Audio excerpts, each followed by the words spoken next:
Okay, folks, we talked about this earlier. Like terms, please make note. Please put the note in your notes.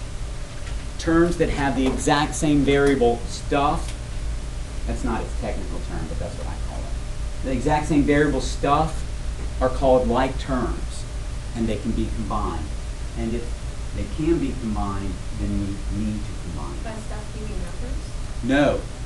Terms that have the exact same variable stuff. So the stuff behind the coefficient, behind the number. So 3x and 4y. They don't have the exact same variable stuff, so they're not like terms. 3x and 5x are like terms because they have the exact same variable stuff. What about 3x and 12x squared, Andrew? Are they like terms? They're not, because they have to have the exact same variable stuff, Andrew. So 3x and 12x squared, they don't. This one has x squared, that one has x, right? So these are not like terms, okay? What about this? Are those like terms? Yes. Well, anyway. Yeah? Will, let me ask you this. Duncan, I'm getting there. I'm getting there. All right, Duncan, let's do this. How about 15x, that's an x squared, y cubed, z, and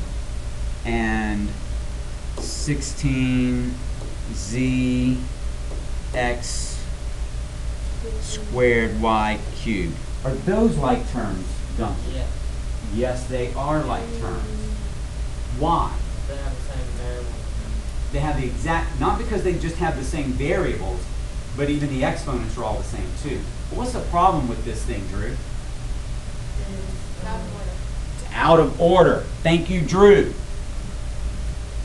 Okay? We want to put them in the right order so we can tell if they're like terms or not. Okay? All right. Now, I don't know really what they want us to do here. This says show that 9x plus 5x equals 14x for every real number x. Here's what I think they want us to do, Morgan. I want us to think about the problem that we did with the 17s a moment ago. How many terms are here?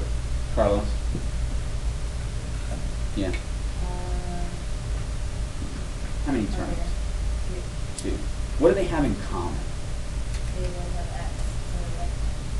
They are like terms, and we know that we can put them together and get 14x. But let's do this. Let's undistribute the x. Let's bring it out front since they both have an x. So now I've got x times 9 plus 5. Do you agree with that? If I distribute it, I'd go back to this, right? Now, Carlos, can I simplify the stuff inside the parentheses? And what do I get? So now I've got x times 14. And then when I simplify that, what do I get? 14x. So it doesn't matter what x I use, I'm always going to get 14x when I add 9x to 5x. Does that make sense? I don't know, kind of. That's what they wanted us to do there. Okay? Yeah, Miles. Okay, so it didn't want us to go like up and down the number spectrum? It did not want us to choose every x. I mean, how many are there, right? Oh, thanks, Will. Will got it. William got it. All right. Good job, guys. Let's look at the next one.